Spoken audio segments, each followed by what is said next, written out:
So welcome once again. And I know that a lot of you in the room could be hungry, so we're going to keep it nice and short and fast and crisp and easy. And with that, let me kick this off, Sai, with you. Uh, I think what we are most keen to understand is the evolution of trends and where do you see trends changing and going into the future. There are a lot of buzzwords out there. There's AI, there's hyper personalization, there is automation, there is context, there is, even by way of fragmentation in media, there is now quick commerce and others kind of leading the change. In this sea of buzzwords, if I were to ask you to maybe pick one or two as key trends to focus on, what would you pick? So I'll just go a decade back and then answer. At that point of time, I just joined in the digital first company, which is Policy Bazaar, the digital native company. And that point of time, everyone was saying, digital is going to take over. Digital is going to take over. Digital is a buzzword. And a lot of people who were averse of adopting to digital were like, no, it's going to take time. The traditional medias are not going anywhere. So I think we're in a similar landscape right now. AI is a buzzword. AI is going to come and take over, and pretty much in the next 5 to 10 years, it is going to take over. So I think if not anything else, one has to learn from history. AI definitely is not just a buzzword. So and not just a buzzword, but if you look at most of us are already using AI in the embedded form across platforms, be it the Policy Bazaar app or in Make My Trip or Vivo or Dabur. Everyone is using embedded AI already because some of the platforms that you're using, be it Meta or Google or YouTube, everything is embedded AI at the moment. Now the question is that now that you're already using embedded AI, how quickly and faster you will be able to use generative AI as well. So that is the question, on how fast we can move towards it. And while there's a lot of conversation around generative AI as well, so there could be a lot of use cases, but I always kind of reach out to people who are the leaders in the industry who are propagating AI. I usually tell, like, when we meet Google or Meta, can you give us some real life examples of how it can be used in marketing and create some success stories out of it? So in fact, to take a step forward, we are doing an AI labs workshop with one of our partners, where we will have real life examples of how we are using. So right now, the way we are using is, I would say, very slightly immature, of just using images and videos and just trying it out, and just reducing some time, but not a great quality. But I think the future would be that how well we can use it, learning from the industry experts. Yeah. So the buzzword, it's not just a buzzword, it's going to be a reality very soon. Awesome. So I think what we've established here is that, it's definitely here to stay, not one of those trends that come and go like a blockchain or, several others like that. So Rajat, moving over to you, I think the audience is keen to know from a future lens, given the topic of our panel, how do you see adoption happening? And Dabur being such a huge brand, and also, if I may say, has been around for many years, it's a legacy brand as well. For you to adopt into all of these things quickly and nimbly, I'm sure it must be a very interesting experience. So would love for you to share with the audience, how do you see adoption in the future? Sure. Yeah, as you rightly said, Dabur is a legacy brand, old fuddy-duddy, 140-year-old company. Old fuddy-duddy. Like, he has added those. You have no. I'm only adding that. Yes, but that said, the brand and the company is going through a transition, both internally as well as externally, and at multiple levels, whether it's operations or it's supply chain or it's marketing, content, etc., or in some cases even building efficiencies in terms of logistics and supply chain, etc. So multiple use cases. In fact, today morning only I happened to read a very interesting line where Sudhir Sitapati, who's the CEO of Godrej, ex-Unilever, he mentioned somewhere that the most common line and the most common cliched line is that data is the new oil. He goes on to say that data is not the new oil, it's the new oxygen. right? So, and very thoughtful, and I thought, very, very relevant in today's day and age, that data is being used across all functions, not just in Dabur, but the industry at large. Improving efficiencies in manufacturing, logistics, everything. Specifically, use cases on marketing, we started using generative AI for packaging design, for example. And I keep quoting this in multiple forums that, in the past, when I'm saying past, I'm referring to 6 months back or a year back, where, we used to follow a very typical process of, briefing a external agency or in some cases internal resources on packaging design, right? There was a brief which a brand manager would put together. Here are, a must-haves. Here are a set of design elements which are aspirational and relevant for the new age consumers. And then, someone would interpret it and basis that interpretation put together some piece of creative. Today, the same thing is happening with the help of machines. And there are tools and platforms available where the brand manager himself can actually do what, was getting outsourced earlier. And not that the output is perfect, let's be honest about it. But yes, it does give a head start. It gives something which is, let's say, 40-50% there in terms of expectations. But that gives a direction. It's a directional output. You can further improve it. You can further fine-tune it. You can further kind of, improvise basis the specific requirements. So that is happening as we speak. And of course, I'm sure we've been hearing this since the morning that, in terms of marketing campaigns, a lot of efficiencies are getting built. That, of course, is happening with the help of our external partners as well. So even in terms of business, right, we are now using data with the help of our partners. Like, unfortunately, in our business, we don't have first-party data. That's the nature of the business. We don't have, nodes connecting to our end consumers. However, what we do have is, real-time exchange of information with our partners like, Amazon or Flipkart or Zepto, Blinkit, etc. And with the help of that collaboration, we kind of, access their customer bases and their consumer base to reach out to them. And that collaboration is another level of, access to data and their cohorts. So that's a brilliant partnership as well. No, it's amazing that you say that because I do believe that the power of partnerships and collaboration today is unprecedented. At Taboola also, we work in extreme closeness with all our partners, be it our publishing partners or our advertising partners. And what we've realized is that given the challenges around hyper-personalization, automation, context, etc., it becomes extremely important to have strategic alignment. And like you said, right, sometimes you don't have first-party data. Then to kind of, collaborate and get third-party data, get signals across, billions of pages, get other methodologies and algorithms to work for you, learn for you, and deliver the best becomes hugely important. So I want to touch upon that theme of partnerships a little bit more with you, Mayank, and understand that when you look at, and we were talking a few minutes ago and you were mentioning how you want to, tap into Gen Z, or the brand has a need to tap into Gen Z, Gen Alpha, and various audiences, which then requires you to have a hyper-personalized approach, which I'm sure is not something you can do just purely on the back of your data and insights.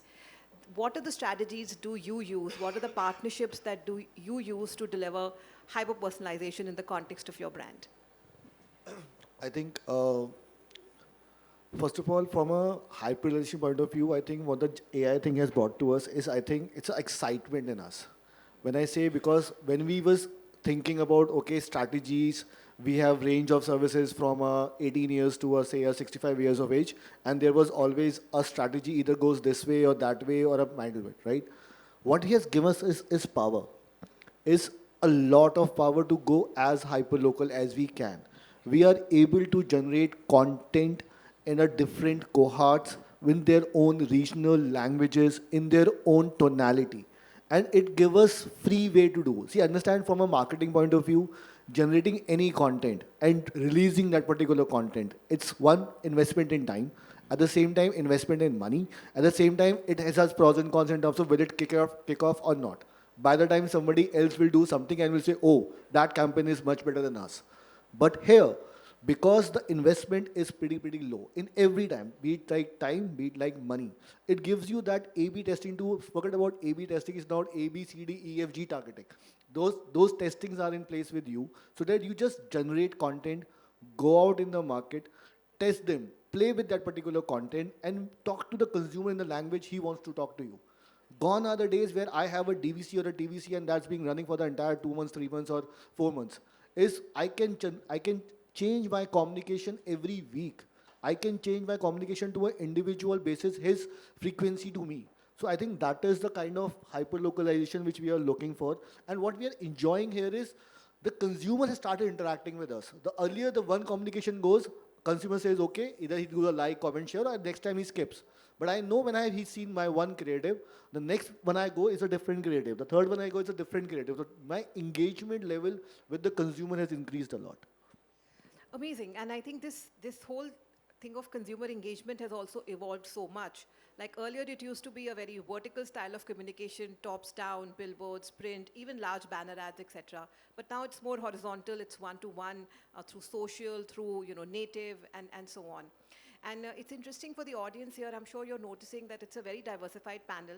We have representation from insurance, from FMCG, from travel, and from consumer tech. And I'd love to hear use cases of how AI kind of taps into each of these verticals differently. But before that, personally, I'm very fascinated with travel as a vertical. I think post-COVID, the way Indians have adapted into travel and the way they have prioritized well-being and associated that with travel and experiences, etc., has been mind-blowing.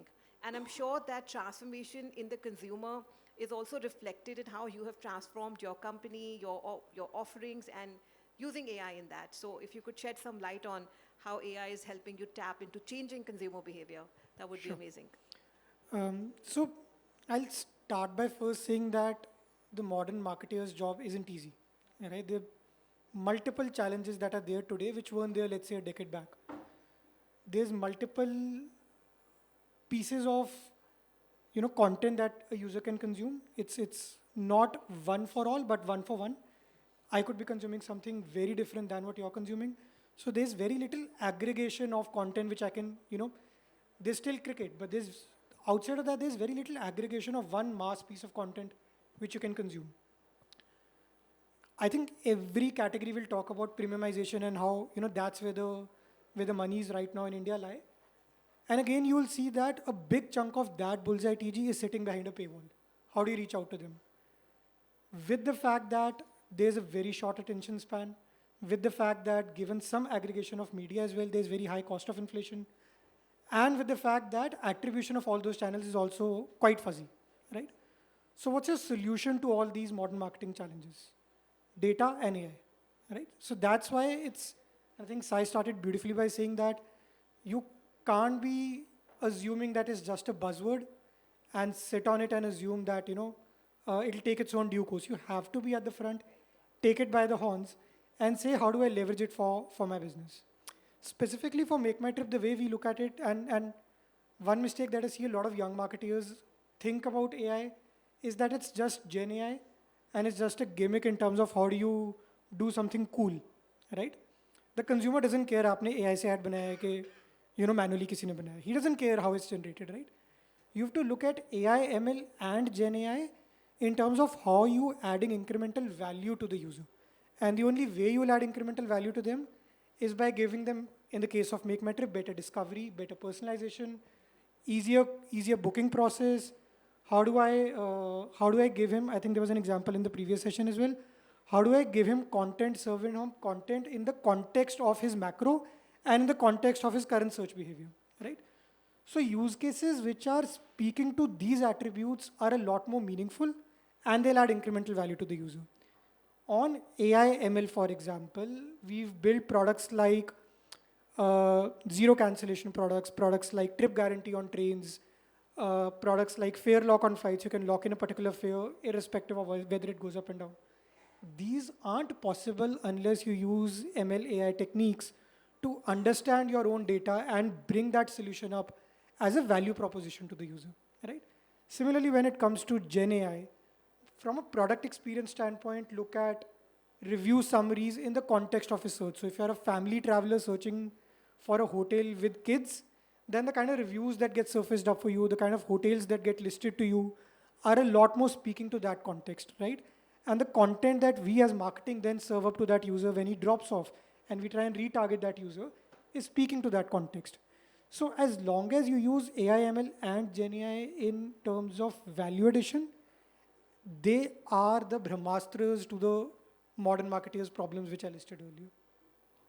That was a really solid closing, by the way. I think we all need astras for sure. And I really feel for modern marketers today because I completely agree with you. Their life is extremely complicated. And there was a time when you could enjoy making a TVC in peace and be proud of the communication work that you have done. But today, that's just your starting point, and you're held accountable to how much sale that's generating, what kind of engagement it's generating. And I'm sure you have a CEO breathing down your neck, asking you for KPIs on a daily basis. So you need all the astras you can get. On the point of astras, just to dive into that a bit deeper, I do want to now talk to the panel about the intersection of AI and content, because like you mentioned, it's content and context both. And at Taboola, we very often say that if content is the king, then context is the queen. Where and how you place the ad and the relevancy with which you deliver it also makes a huge difference. So I want to understand from the panel, and I think anybody can choose to answer that, how are you using AI to increase the relevancy and the contextual efficacy of your content? Yeah. Go for it, Sai. No, so I think content and context they both go hand in hand. So I have an example of how we tried to use it. Like there used to be there's a small tab on our website, an app called Ask PB, wherein we just left it, and in case any user has a query about insurance, they can come and just drop in a query, and then we'll answer it in our own pace. Whenever we have time from the back end. Mostly it used to be customer complaints. But what we felt, it's a very powerful tool because we are an aggregator, and we are here to actually educate the consumer and solve the larger problem of of increasing the awareness around insurance products. So what we did was we used Ask PB and created a property out of it. And the first thing that we did was we embedded AI in it. Immediately, because we have a huge call center, and we listen to customers on a daily basis. From there, we actually created a whole list of answers to a generic questions that consumers would come with. And the moment a consumer would put in a question, the AI would answer immediately, instantly, like within 10 seconds. The consumer would get an answer, and then it will be followed up with a detailed chat, or you want to talk to the consumer, or do you want to talk to an agent, or you want to know more, and that's how the entire thing started. So then what we felt was that this could be a very good property, and initially we used to get around 10 queries, and then slowly and steadily the queries jumped to 100 and 1,000, and then we made it like a property where we turned it into a podcast, we turned it into Ask PB Friday, and Ask PB Friday used to be one of our someone from Policybazaar used to answer for the live queries that used to come. So suddenly this property became quite big, and we all started getting consumers who were asking for I have a policy from some other insurer. Is it good? Is it not good? So genuinely, it became a platform where we could solve for consumer queries. So that there was context. We just needed to amplify it with a lot of content and a lot of branding around it. So that kind of context and content just kind of goes together. Amazing. That's such a relevant example. Moving on to the other astra I had in mind to bring up with this panel, and I'm conscious of time, is the whole idea of adapting quickly. And when we speak about AI and we speak about adapting to it or kind of using it in the best way, I've noticed a lot of the examples and discussions are still centered around online. It's still centered around social and e-commerce and the whole digital landscape. I just want to bring the discussion back a little bit to offline as well, where many of our customers are still shopping, particularly in categories relevant to Dabur, Vivo, etc. And in fact, in the case of Dabur, I've noticed a new you store concept, which I thought was very interesting. It has many new D2C brands featured there, along with some of the the erstwhile FMCG brands as well. And it's a reflection of a very modern way of shopping. And I'm sure it's not easy for D2C brands to find space into a concept like New You, which is spearheaded by Dabur. But it's great to see that happening, and I'm sure it's creating customer delight as well. So when you kind of launch these kind of new concepts for offline shopping, are you seeing any use cases of AI there as well? Yeah, sure. So I'll come to this part a little later, but let me address the first part where you started. So the use of AI or amalgamation of human intelligence with artificial intelligence, and in our case, unfortunately, since we don't have access to the end user, we try and come out with, in our minds, very smart solutions. Let me share some of those with you. So, for example, what we've noticed is, since we are fairly active on the quick commerce platforms, we've noticed that typically on a long weekend or a Friday evening, we have a brand called Real, which is a market leader in juices and beverages. We've noticed that cranberry juice suddenly runs out of out of stock on evenings On weekends. where you have an IPL match, for example, or a long weekend or things like that. So we've seen that as a trend. So obviously we stock up our products and that particular SKU on the platforms. What we also do is and this is the partnership and collaboration which I was talking about. So we get access to pin codes where the traction for such products is on the higher side or they're over-indexed. Typically high-rise buildings or residential complexes, etc. So we try and upstock these fast-moving SKUs in those localities and those pin codes. So that's how we are using intelligence. It need not be very Very nice. AI Lovely example. generic, Yeah. but certainly using data, intelligence, and partnership with our channel partners. Coming to your other question, where about D2C brands getting shelf space into New You or any other offline stores, I think the way our critical parameter is consumer demand. If there is demand coming from the market, from the consumers, they are asking for those brands. That's when they kind of get space. And in a lot of cases, real estate is obviously very, very scarce. So you've got to allocate certain number of facings, certain number of aisle space or the height at which it will be placed. Obviously, a slow-moving one will get the bottom shelf. The fastest will get eye level and things like that. So finally, the consumer demand is actually the key parameter. I think you've said something wonderful, and it exactly ties back to the tagline of MMA as well, which is data first and then AI next. And I think it's really shaping your strategy. So just moving on from there, and specifically coming to OEMs now, where I think the new challenge also is that customers are flipping phones very fast. I'm also hearing that there is a lot of flirting happening in the category. There is less loyalty. So it's so dynamic. How do you find ways to create advocacy and retain your customers using data? Okay, I think it will be a trade secret which I will not disclose. Okay, Does anyone have a gun here? We can just point one at him and get it out. No. So I think, let me be very honest, when you say in this era of world, if you say if there's a loyalty or advocacy, it's hard to find, right? Because consumer is consumer and he's the king and he doesn't care in terms of, and trust me, we say that he's a loyalist of an Apple or an Android or a Samsung or a Vivo. No. He looks out in terms of, that's what we're connecting in terms of when we do hyperlocalization and we do a one-to-one interaction. If at a moment you are able to talk to the consumer in the way he wants to, it's all about connecting with the consumer, with his thought, with his understanding, what he's looking for. Gone are the days that I'm loyal to this brand. It's what I think. If the brand speaks my language at that particular moment, brand could be talking many things, But when he's talking to me, if that is what I am looking in that brand, it could be a feature, it could be a communication, it could be something else. You make it. That is the only thing which you do. And trust me, we were discussing with Abhinav also. If I am traveling somewhere, say I am traveling to a X denomination or a destination out there, if I am able to, I know because you are searching on those spaces. And if I go and talk, okay, because you are going to Jaipur and this is what you all can do, this is Jaipur is all about. You say, oh, you know me. And you are talking to me, you are assisting me. You're not pushing me for sale.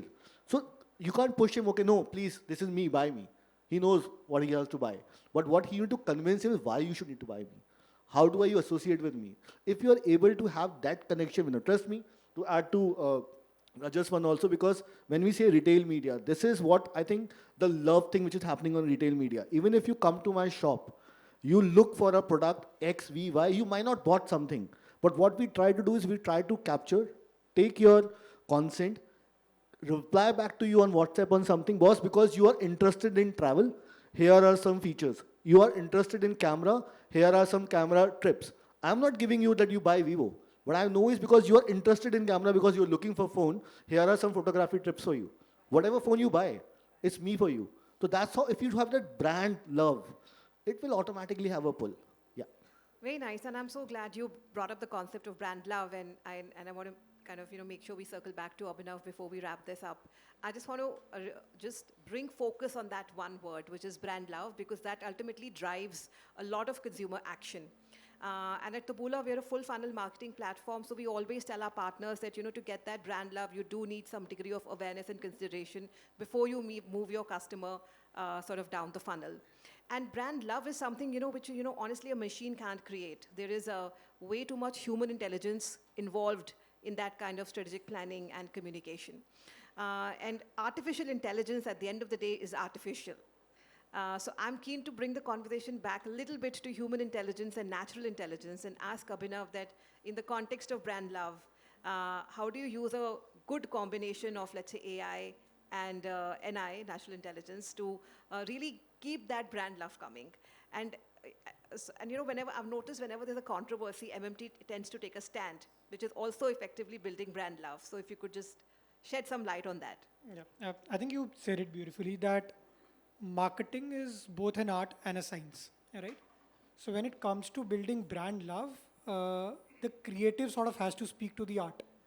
You cannot let, and that's why, when there's fears about Gen AI taking over jobs and all of that, I'm pretty certain can't happen in marketing, can't happen in brand, right? Because there is that level of deep understanding of the consumer, emotional connect that only the art can bring to the table. But having said that, AI has an extremely important role in building brand love and consideration as well from the science of it. And I'll give the room a very specific example. So we've got a campaign which is live at the moment. I hope some of you have seen our latest films with Ranveer and Alia.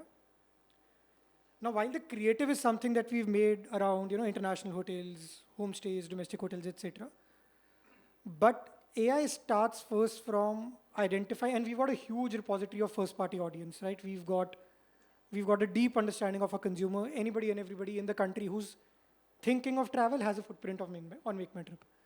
So how do you leverage that first-party audience? How do you leverage our CDP to create better understanding of who to target with which product, which ad? How do you identify better mining opportunities in terms of which product to recommend, which creative to serve up?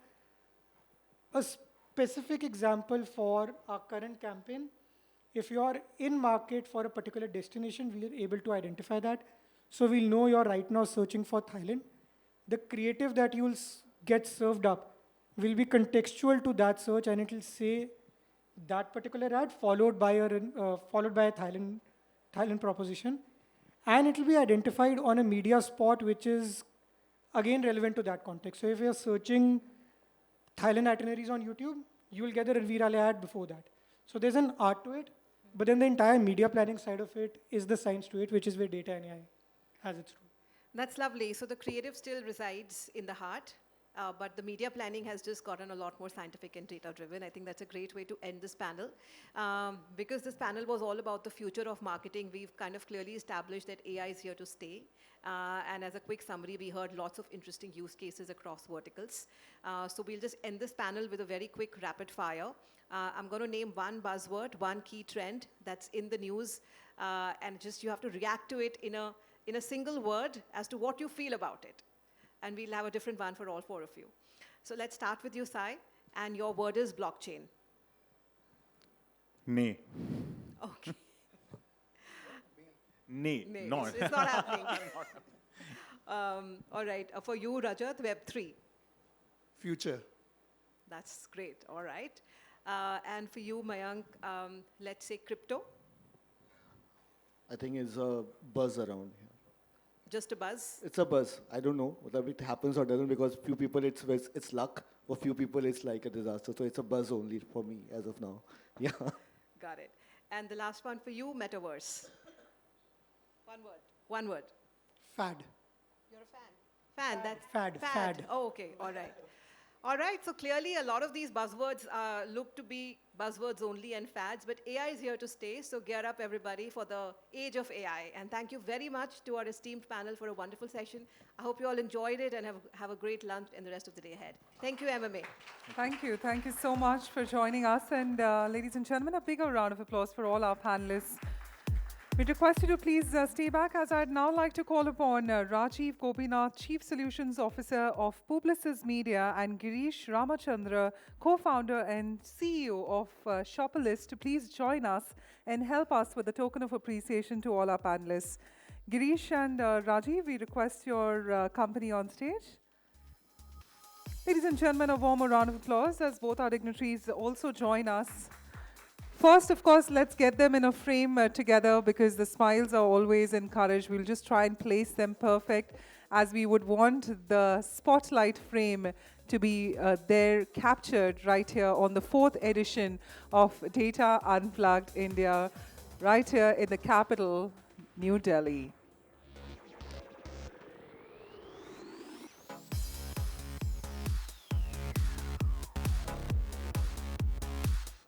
And of course, we would now like to request first Rajiv. Rajiv, if you can give a token of appreciation, starting with Ms. Kanika Mittal. Kanika, if you can just step forward.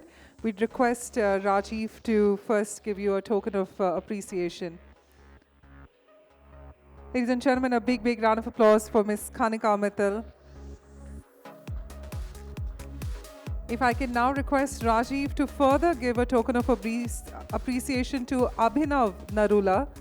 Abhinav, if you can please step forward. Rajiv, if you can do us the honor of giving it to Abhinav.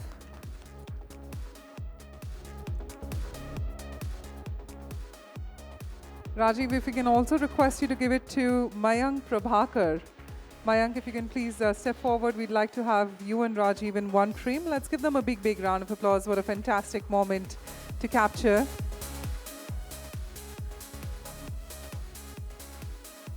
And now if I could request Girish. Girish, if you can step forward. Girish, if you can help us with the final two.